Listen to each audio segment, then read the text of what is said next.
Selamat sejahtera kepada Profesor yang kami sanjungi dan kawan-kawan sekalian. Saya Tamara Chelvi, anak perempuan Lecumanan, nombor matriks 282574. Tajuk kumpulan kami ialah Bajet Kewangan 2022 dan kaitkan dengan peranan kerajaan.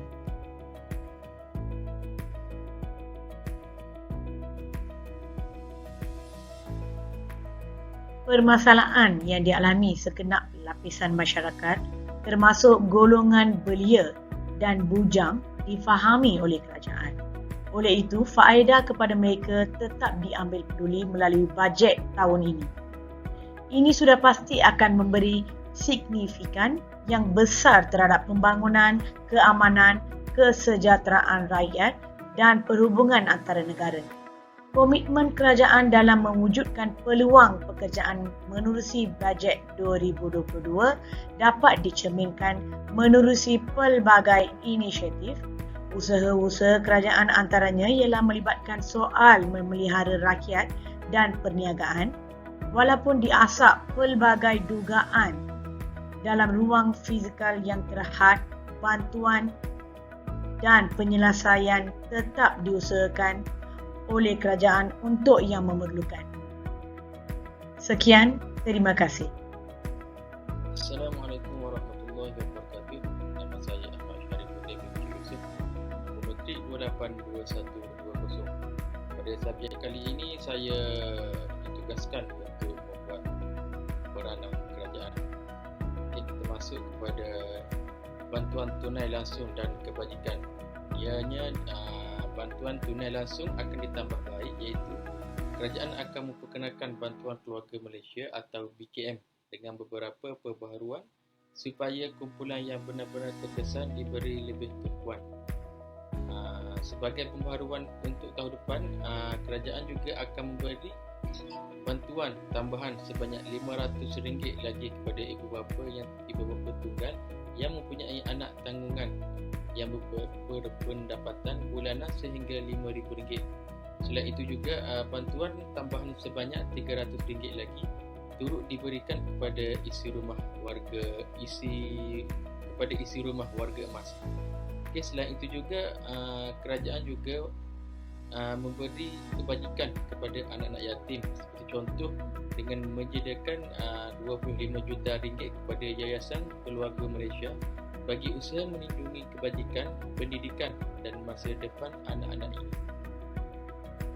Okey, kerajaan juga menggesa semua pihak, tidak kira NGO, komuniti setempat, pemimpin tempatan malah syarikat korporat untuk memainkan peranan bagi memastikan kebajikan anak-anak ini terus terpelihara.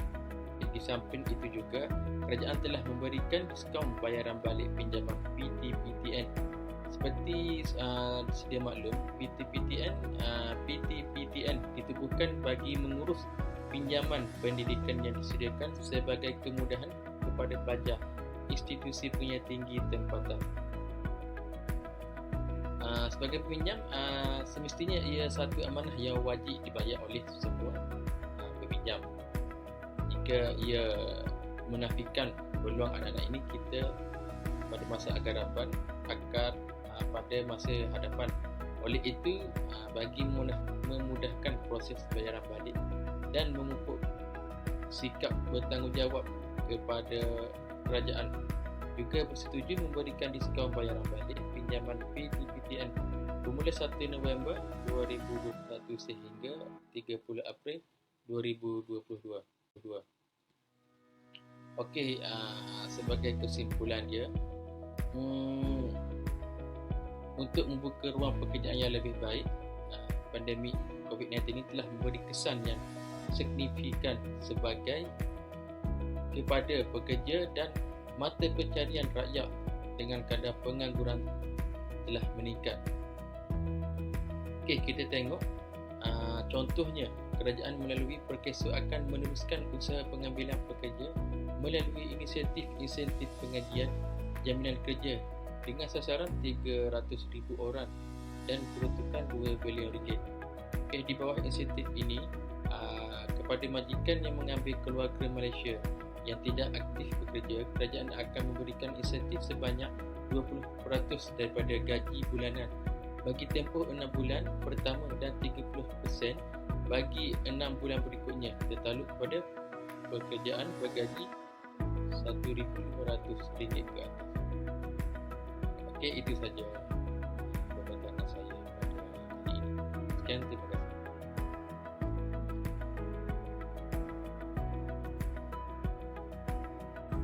Assalamualaikum dan salam sejahtera. Ini adalah perbandingan organisasi awam dan swasta. Ciri-ciri struktur dan reka bentuk organisasi. Kajian penting yang dijalankan oleh Henry Mintzberg yang membahagikan organisasi kepada 5 bahagian asas seperti terang operasi, punca strategik, garis tengah, struktur tekno dan kaki tangan sokongan. Konfigurasi struktur organisasi sedemikian mengikut beberapa elemen utama seperti mudah, birokrasi mesin, birokrasi profesional, bentuk bahagian dan edokrasi. Sebagai contoh, struktur ringkas adalah sesuai untuk syarikat awam kecil, syarikat kecil dan jabatan yang baru. Birokrasi mesin sesuai untuk syarikat yang bekerja dengan pengeluaran besar-besaran, organisasi kerajaan yang besar dan juga syarikat swasta yang bekerja dalam persekitaran yang stabil. Birokrasi profesional sesuai untuk syarikat swasta atau organisasi awam yang bekerja dalam persekitaran yang kompleks dan stabil. Pengkategorian struktur berpengaruh Mintzberg jelas menunjukkan bahawa kedua-dua organisasi awam dan swasta sering berkongsi bentuk struktur yang sama dalam operasi harian mereka. Ini adalah budaya organisasi. Budaya ialah satu set nilai membimbing kepercayaan, kefahaman dan cara berfikir yang dikongsi bersama oleh ahli sesebuah organisasi dan diajar kepada ahli yang baru sebagai cara yang betul untuk berfikir, merasa dan berkelakuan. Budaya menyediakan ahli dengan rasa identiti organisasi dan menjana komitmen terhadap kepercayaan dan nilai. Budaya melaksanakan 2 fungsi kritikal dalam organisasi, iaitu yang pertama, mengintegrasikan ahli supaya mereka tahu bagaimana untuk berhubung antara satu sama lain.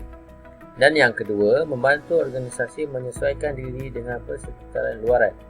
Organisasi mempengaruhi budaya tempatan, serantau dan kebangsaan yang mereka sambungkan dan mereka sumbangkan, dan kadangkala budaya organisasi bertembung dengan budaya di tempat di mana ia berada.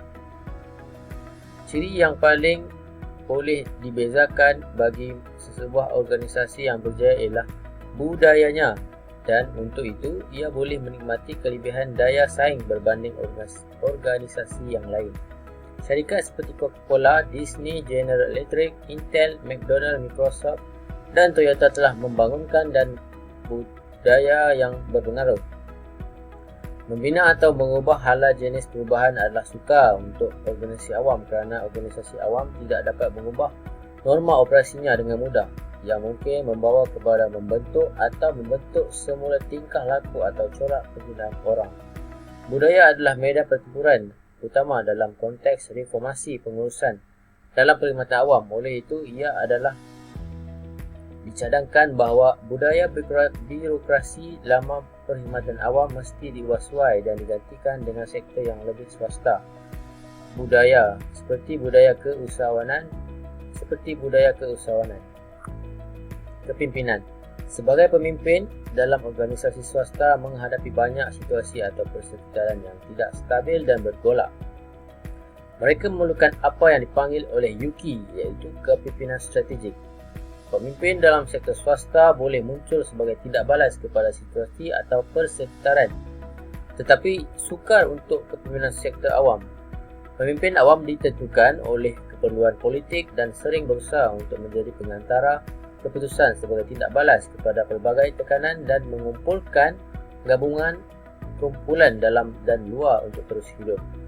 Pengurus swasta mengambil perspektif masa yang lebih lama ke arah pembinaan organisasi dan pembangunan pasaran. Pengurus swasta teratas mempunyai tempoh yang lebih lama di pejabat dan sering membangunkan pengganti. Prestasi pengurus atau pemimpin swasta diukur dengan prestasi. Mereka mempunyai kuasa yang jauh lebih besar dalam menguruskan orang bawahan. Mereka tidak dirantai oleh budi bicara perundangan atau kehakiman. Sekian. Barangan awam dan ciri-cirinya. Barangan awam juga dikenali sebagai barang sosial atau barang kolektif, bermaksud barang yang tiada pengecualian dan pengguna yang menikmati tanpa perlu membayar, dan konsep barangan ini seperti penggunaannya tidak terhad kepada satu individu. Dalam erti kata lain, penggunaan terhadap barang ini boleh menggunakan secara serentak dan efektif. Kerajaan membelanjakan kewangan untuk barangan awam ini bagi memulangkan faedah kepada pembayar cukai. Contoh barangan awam adalah masjid, lampu jalan, perpustakaan awam, pertahanan negara dan lain-lain lagi yang dibiayai oleh pihak kerajaan. Merujuk kepada bajet 2022 yang dibentangkan oleh kerajaan, sebanyak RM5.2 bilion diperuntukkan kepada negeri Sabah dan RM4.6 bilion diperuntukkan kepada negeri Sarawak untuk perbelanjaan pembangunan seperti pelaksanaan infrastruktur, air dan elektrik, jalan raya serta kemudahan pendidikan dan kesihatan. Perkara ini merujuk kepada barangan dan perkhidmatan awam yang disediakan oleh pihak kerajaan. Ciri-ciri barangan awam adalah terbahagi kepada dua, iaitu pengasingan, exclusion dan persaingan, rivalry. Yang pertama adalah pengasingan, bermaksud tiada pengasingan dari pengguna untuk menggunakan barangan dan perkhidmatan tersebut. Ciri ini juga menyatakan dengan penggunaan sesuatu perkhidmatan atau barangan yang tidak akan mengurangkan jumlah yang tersedia.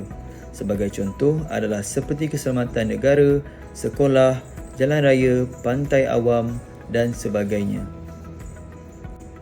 Ciri yang kedua adalah persaingan, di mana ia bermaksud penggunaan terhadap barang dan perkhidmatan ini mewujudkan pertandingan atau persaingan yang menyebabkan kehabisan. Pihak kerajaan kebiasaannya tidak menawarkan barangan dan perkhidmatan yang mempunyai ciri seperti ini. Ciri ini kebiasaannya akan ditawarkan kepada pihak swasta, walau bagaimanapun pemantauan oleh pihak kerajaan masih perlu. Sebagai contoh, tender-tender akan ditawarkan kepada pengeluar dengan senarai harga yang dipersetujui oleh kerajaan supaya mengelakkan salah guna oleh pengeluar yang menginginkan keuntungan semata-mata.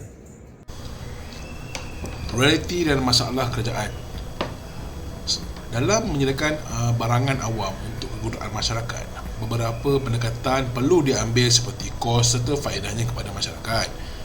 Kerajaan perlu pastikan projek barangan awam itu adalah melalui kaedah yang tertentu serta sebab dan mengapa projek itu perlu dilaksanakan. Namun begitu, ada juga masalah yang berlaku semasa menjalankan projek tersebut, kerana tidak semua individu akan menerima kelebihan daripada projek tersebut, namun ia tetap mendahulukan keperluan majoriti berbanding dengan kehendak individu. Dalam pembentangan bajet 2022, kerajaan telah membuat peruntukan sebanyak RM159 juta bagi membuat, menyelenggara dan menayap segala kemudahan sukan di seluruh negara. Okey, kat sini kita dapat nampak walaupun projek itu tidak melibatkan kelompok masyarakat kita yang besar, tapi dan hanya melibatkan atlet, tapi tetap dijalankan kerana ia mengambil kira faktor kejayaan para atlet kita dalam menjuarai setengah bidang sukan serta faedah yang dapat daripada projek menyediakan barangan awam tersebut. Selain itu juga, masyarakat juga berpeluang untuk menikmati serta menggunakan barangan awam tersebut pada masa hadapan.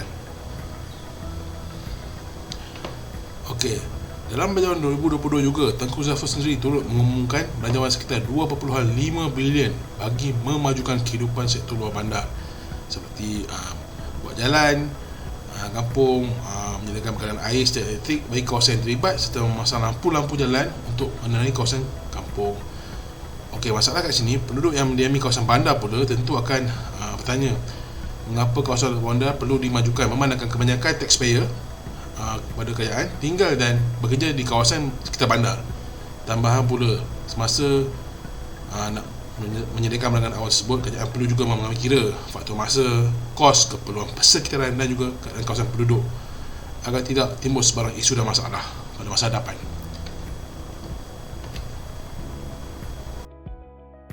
Assalamualaikum dan selamat sejahtera. Saya Nur Aira Edilia binti Elong, nombor matriks 282452 dan saya akan membentangkan berkenaan dengan masalah kaki tangan dalam pembentangan bajet 2022 dalam kategori tajuk peranan kerajaan. Dan masalah yang sering dialami oleh kaki tangan adalah masalah kos. Kerajaan baru yang bertukar menyebabkan kebanyakan kerajaan terpaksa berhadapan dengan masalah ketidakefisienan dan ketidakcekapan yang sekaligus memberikan impak kepada terpaksa mengeluarkan peruntukan yang banyak untuk melaksanakan sesuatu program. Kemudian pentadbiran tidak konsisten. Apabila pemerintah bertukar, sudah menjadi kelaziman ketua-ketua jabatan dan organisasi akan turut dirombak dan mengambil masa yang agak lama untuk diisi kekosongan. Ini adalah kerana pemimpin yang memimpin secara mikro dan menghilangkan diri untuk masa yang lama akan menyebabkan kepada masalah yang lebih rumit. Contohnya, kita nak dapatkan arahan berkenaan dengan bajet sesebuah jabatan, berkenaan dengan pelaksanaan sesuatu peraturan, kita kena tunggu kita punya head, kita punya ketua jabatan untuk meluluskan. Jadi masalah yang ada pada ketika itu tergenala. So kita kena tunggu dulu jawatan itu diisi, baru kita boleh dapatkan arahan-arahan selanjutnya. Jadi masalah yang ada pada masa tu dia jadi lagi lebih rumit sebab tiada penyelesaian dan kita kena KIV dulu, kena tunggu dulu ketua jabatan masuk, baru kita boleh dapatkan arahan. Yang saya nampak adalah pembaziran tenaga mahir program MyStep. Okey, ini adalah merupakan usaha murni kerajaan untuk mewujudkan program MyStep, iaitu peluang pekerjaan jangka pendek di sektor awam, agensi kerajaan dan juga syarikat berkaitan dengan kerajaan JLC secara kontrak. Juga merupakan satu pembaziran kerana graduan yang berkemahiran dapat bekerja dalam tempoh tertentu saja. Normally 6 to 6 bulan ke 1 tahun. Dan dia tak dapat mengembangkan bakat lebih jauh. Okey. Terdapat juga situasi di mana pekerja MyStep yang saya sendiri nampak datang bekerja tapi duduk goyang kaki kerana pekerjaan ditawarkan tu tidak sentipal dengan kelulusan akademik mereka. Jadi ada di antara mereka ni ada ijazah dalam akaun, ijazah dalam pentadbiran, tapi mereka hanya dapat program MyStep tu bekerja sebagai kerani. Jadi di situ dia orang punya pengetahuan terhad dan mereka kena buat kerja. Assalamualaikum dan salam sejahtera. Saya Muhammad Lutfi Zaid bin Abdul Rahman, nombor matriks 282309. Saya akan membentangkan tentang konsep penswastaan. Konsep penswastaan adalah satu pendekatan baru dalam pembangunan negara. Ianya menjadi pelengkap kepada beberapa dasar yang lain seperti dasar penswastaan negara Malaysia. Dasar penswastaan juga telah membentuk kepada beberapa bahagian strategi kerajaan bagi menggalakkan penyertaan aktif memputra serta membetulkan ketidakseimbangan di dalam sektor korporat.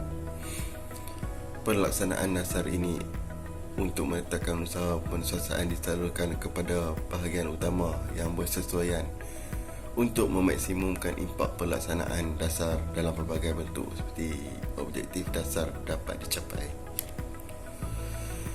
Dalam menguruskan bidang proses dan struktur